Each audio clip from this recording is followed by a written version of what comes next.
तुम्हा सर्वांचं माझ्या यूट्यूब चॅनलमध्ये पुन्हा एकदा स्वागत आहे. तर आजच्या व्हिडिओमध्ये 10वी गणित भाग 1 याच्यामध्ये प्रकरण क्रमांक 2 आहे वर्ग समीकरणे. संकीर्ण प्रश्नसंग्रह 2 मधला जो प्रश्न क्रमांक 13 आहे, तर तो प्रश्न क्रमांक 13 आपण आजच्या व्हिडिओमध्ये बघणार आहोत.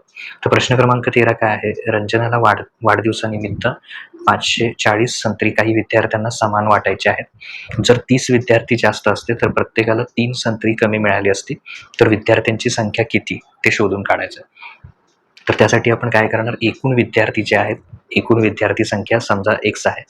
समजा एकूण विद्यार्थी संख्या एकूण विद्यार्थी संख्या बरोबर x. म्हणून प्रत्येक विद्यार्थ्याला मिळणारी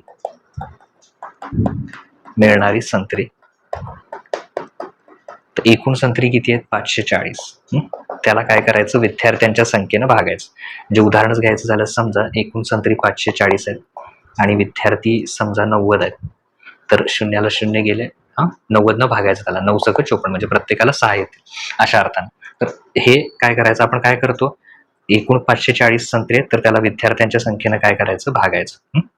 आता ते केल्यानंतर इथे दुसरी अट जी आहे, जर 30 विद्यार्थी जास्त झाले, जर 30 विद्यार्थी जास्त झाले तर विद्यार्थ्याला मिळणारी, किंवा प्रत्येक विद्यार्थ्याला मिळणारी संत्री, तर आता काय होईल? एकूण संत्री 540 आहेत, तर आता विद्यार्थी संख्या आहे पेक्षा किती वाढणार आहे? मूळची किती होती? x, त्याच्यात किती वाढणार? 30. म्हणजे x अधिक किती म्हणणार? 30 म्हणणार आपण. तर हे मिळणार. म्हणजे समजा मगाशी 90 होते, आता आणखीन 30 वाढले तर 120 होणार. तर मग त्याला 120 न भागणार आपण. जसं विद्यार्थ्यांची संख्या वाढणार तसं काय होणार? मिळणारी संत्री काय होणार? कमी मिळणार. कारण संत्री 540 आहेत, विद्यार्थी आपण वाढवत गेलो तर मिळणारी संत्र्यांची संख्या कमी होणार. त्यामुळे मोठी संख्या कुठली? ही 540/x. कारण इथं विद्यार्थी x आहेत, पण ज्यावेळी विद्यार्थी वाढतील त्यावेळी संत्री कमी मिळणार आहेत. तर किती संत्री कमी मिळणार आहेत? प्रत्येकाला 3. म्हणजे या दोघांच्या मधला फरक किती असणार आहे? 3. तर मोठी संख्या कुठली? 540/x, कारण x विद्यार्थी असताना एवढी संत्री मिळतात. आता 30 विद्यार्थी वाढले, तर त्यावेळी मिळणारी संत्र्यांची संख्या किती आहे? 540/x अधिक 30. तर ह्या दोघांमधला फरक किती येणार आहे? 3. कारण 3 संत्री प्रत्येकाला कमी मिळणार आहे. तर या दोघांमध्ये समान अंक कुठला दिसतोय? 540. तर तो 540 काय करूया आपण? सामायिक घेऊया. तर 540 मी सामायिक घेतला, तर इथे काही नाही म्हणजे किती राहणार? 1. आणि छेदामध्ये किती आहे? x. इथं सुद्धा 540 काढून घेतल्यावर किती राहिले? 1/x अधिक 30 बरोबर 3. आता 540 जे आहेत ते इथं गुणिले आहेत, ते इकडे येऊन काय होतील? भागिले होतील. म्हणजे 1/x वजा 1/x अधिक 30 बरोबर 3/540. कारण हे गुणिले आहेत, ते छेदामध्ये येऊन काय होणार? भागिले. मग आता इथे छेद समान नाहीये, तर छेद समान होण्यासाठी काय करायचं? तिरकस गुणाकार. म्हणजे 1 गुणिले x अधिक 30. मग कुठल्याही संख्येला 1 न गुणलं तेच येणार, x अधिक 30. मधलं चिन्ह वजा आहे, तर इथे वजा घेतला. 1 गुणिले x. 1 गुणिले x म्हणजे किती येणार? आहे तसं xच येणार, तर इथे डायरेक्ट लिहितो मी x. छेदामध्ये छेदांचा गुणाकार म्हणजे x गुणिले x अधिक 30. ओके. तर आता इथे समजा आपण याला सोपं रूप लिहिलं, 3 × 3 आणि 54ला 3 ने भागलं तर येणार 18 आणि वरची 0 ही 0, ते 180 येणार. ओके. त्या सगळ्याला भागल्यावर 180 येणार. तर ते केल्यानंतर इथे अधिक x आणि वजा x कॅन्सल होईल, फक्त कोण राहणार? 30. आणि हा जर आपण गुणाकार केला, x गुणिले x काय होतील? x वर्ग.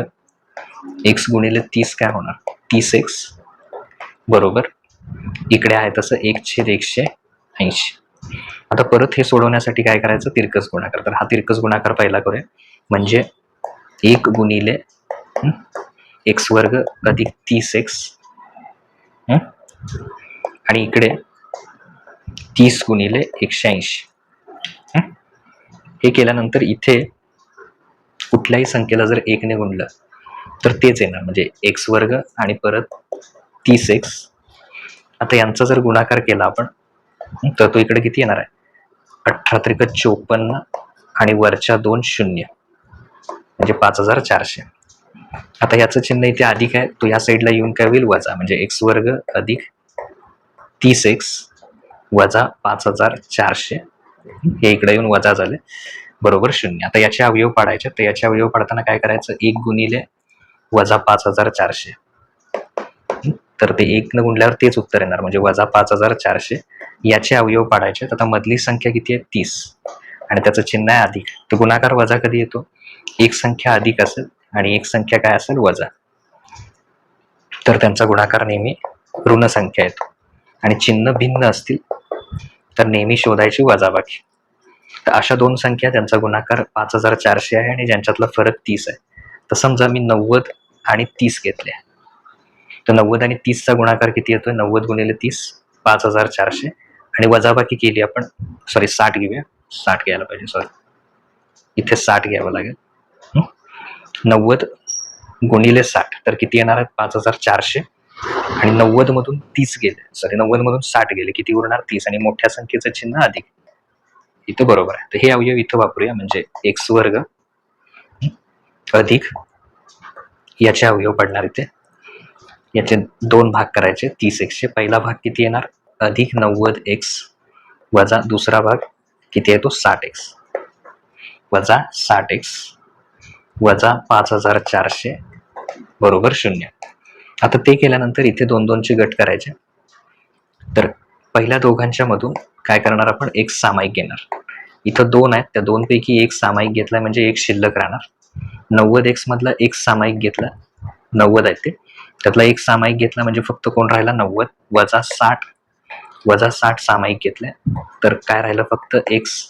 आणि याच्यातून वजा, इथं काय वजा चिन्ह, बाहेर सुद्धा काय घेतलं आपण वजा, हे सामायिक काय घेतले वजा, तर वजा वजा काय होणार अधिक. आणि 5400 मधून 60 सामायिक घ्यायचे. ओके, तर 6 1 के 6 96 54 आणि वरची एक 0 म्हणजे 90 बरोबर 0. आता दोन्हीकडे जर समान कंस आला असेल तर आपलं इथंपर्यंत बरोबर आहे, म्हणजे x अधिक 90, दोघांमध्ये सामायिक आहे इथं पण, तर सामायिकला x अधिक 90 आणि दुसऱ्या कंसामध्ये x वजा 60 बरोबर 0.